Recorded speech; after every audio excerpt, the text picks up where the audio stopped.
how to write a business plan in a day.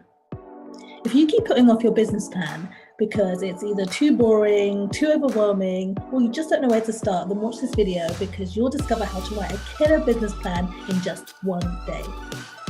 I'm Irene from irenemore.com, and for the very best in startup business coaching and success mindset tips, subscribe to my channel and hit the bell to be notified when I release new videos every single Monday. Now today, friends, I am going to be showing you how to make this process as simple as possible and showing you exactly the 7 steps that you need to include in a killer business plan so that you can get it done in just one day. This is the exact same process that I use with the women inside my Savvy Startup Club, which is my online coaching program that helps entrepreneurial women like you start their business in just 3 to 12 months. By the end of this video, you'll know exactly what to include inside your business plan, but you'll also get access to my free business plan template so you can get started straight away. Sound good? Let's get started. Step 1 is your executive summary. This is a short, snappy overview of all the key outtakes within your business plan. Ideally, someone who reads your executive summary should be able to get a really good understanding, a clear and concise understanding of all the other elements inside your business plan, and then they can decide if they want to invest the time and energy to read the entire plan. Now, this may sound crazy because this is step 1, but I really advise you to leave writing your executive summary to the end of your business plan once you've written everything else, because that way you can go in and highlight the key outtakes that you want to include in your executive summary, which will make it a real breeze to be able to write at the end. Step 2 is business and service descriptions. Here's where you're going to get super clear on breaking down the services, products, offerings that you're going to have within your business. And this is where you're going to make some really crucial decisions about exactly what you want to create, what kind of services that you want to offer, how much you want to charge, and what makes your business really unique. This is where you're really going to start thinking about your unique value proposition and what makes your offering stand out. Now, if you're still not 100% clear on exactly what type of business that you want to launch, then don't forget to watch one of my next videos, which is 10 service-based businesses that you could start tomorrow, to give you a few ideas. Step 3 is market analysis. Now, this is where you get to discover and really start to understand your dream customer. This is so important because you really want to understand exactly how your business and your services are going to fit into their life. And you're going to start building a profile of exactly who it is that you're planning to serve. This ensures that your business is taking the right steps to make sure that you're speaking to a specific person, a specific type of customer, so that when you're ready to launch, you're launching to an actual audience and not to tumbleweed. This section, you're also going to be mapping out exactly where you sit in the market. So we're going to be gaining much deeper analysis, a deeper understanding of your key competitors, and ensure that you're spotting any potential gaps in the market for your unique business idea.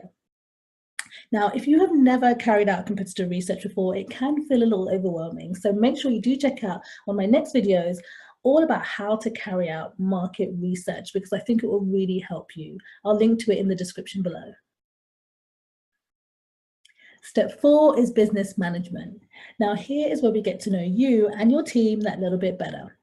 In this section, you really want to outline and have a think about the unique skills, the experiences, and even the passions that you have that make you the best person to be launching this business. Now, if you're working in a sector that is completely different to you and it's completely new to you, that is totally okay. But it is time to keep it real and do an audit of all the skills that you need to be able to launch this business successfully. That way, you can start to think about who might be able to support you with this business and where you might be able to get help. Step 5 is marketing strategy. Now, this is where we get into the fun stuff. This is where we get to brainstorm and really strategize how you're going to take your finished product or service and launch it out there into the world and get it out there into the market. Now, this will be a combination of brand building stuff that's going to help your audience get to know, like, and trust you, such as PR, brand building, personal branding, and also more promotional activities such as online events or online marketing, joint ventures, And this is going to be where you're going to start figuring out exactly how your customer is going to connect and receive your product. Is it going to be a physical product? Where is it going to be stocked? What's the ideal distribution? If it's an online product, what's the process for them to be able to receive the product once they've purchased it? And this is also where we're going to be thinking about how are you going to nurture the people that are learning and understanding and starting to like you and your products or services. What's the process there? How are you going to maintain that relationship so that you are able to service them with the right products when they're ready to buy? I absolutely love marketing. It's what I've done for the last 10 years for huge brands. And so I really, really, really want to support you with this. And I've created an additional video all about what makes a good marketing plan, which I will link to below. Step 6 is sales strategy. Now, this is the really juicy, juicy stuff, guys, because so many people have such a deep, deep fear of starting their business because I guess they don't know if it's going to work. And what they really mean is, I don't know if anyone is going to buy from me. Now, I get that. And what a sales strategy does is it forces you to invest the time to really think about the pinpointing exactly how you're going to get your dream customer from knowing about you through marketing and actually becoming a customer, taking that potential lead and turning it into someone who wants to buy from you. This is thinking about how you're going to take them on a seamless journey. And this can be done by email, this can be done by special offers, it may even be done through a phone call, but this is you getting crystal clear on exactly how you're going to take that potential lead and turn them into a customer or client. Now, there is a whole process to sales funnels, but it really isn't as scary as it sounds. And I've actually created an additional video all about what is a sales funnel and why do I need one for my business, which I've linked to below. Now, the seventh and final part of this business plan is your financial projections. Money, money, money. Now, if you're ready to make a lot of money in your new business, go ahead and drop a $ in the comments for me below.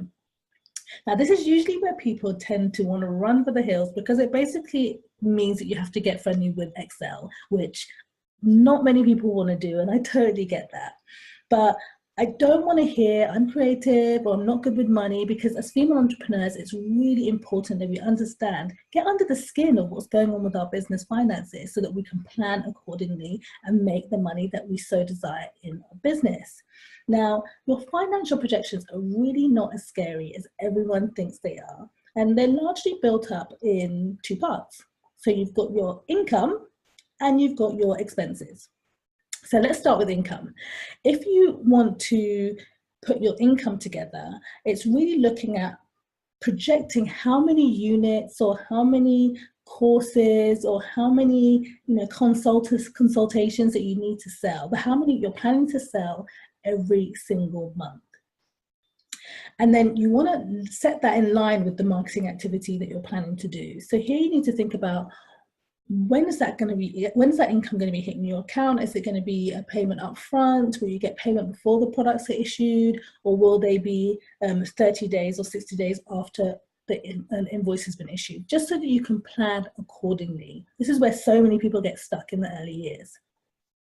Now, if you look at your expenses, again, I would split this into two separate parts, okay? So you've got your startup costs, which are these kind of one-off costs that you need to consider, such as building a website or hiring some space, things that you're, buying equipment, things that you're not going to have to buy every single month. These are your startup costs, and you want to break that out in quite some detail very, very early on, so you have a full and complete picture of exactly what you need.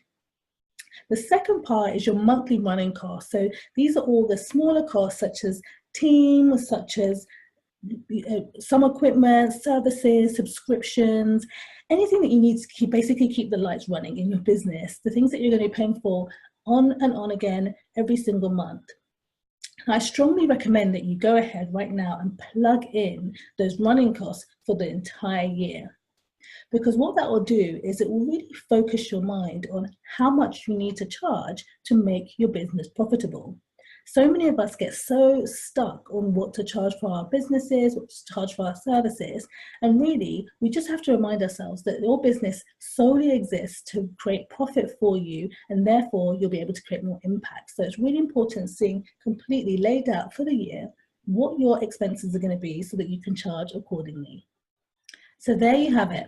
You now know the 7 essential steps to writing a killer business plan, and you can totally get this done in a day, right? You should now have everything you need to start gaining real crystal clarity on exactly what kind of business you want to launch and start making the steps towards launching your dream business. Now, if you're ready to really become your own boss and you're committed, go ahead and write "I'm ready" in the comments. I would love to see as many of you say that you're going to implement the things that you've learned in this video in the next 1 week. Now, don't forget to watch the other videos that I have in this series where I'll be digging much deeper into marketing, sales funnels, financial forecasting, because I think they'll really help you put together a killer business plan.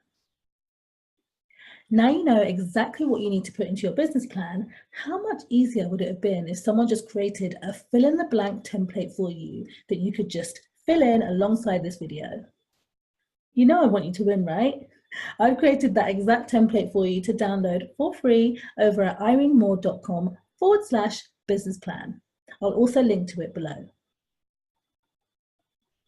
Finally, you know success loves company, so if you found this video helpful, please go ahead and share it with just one person who you think it might help. I look forward to reading all of your comments below. Bye for now.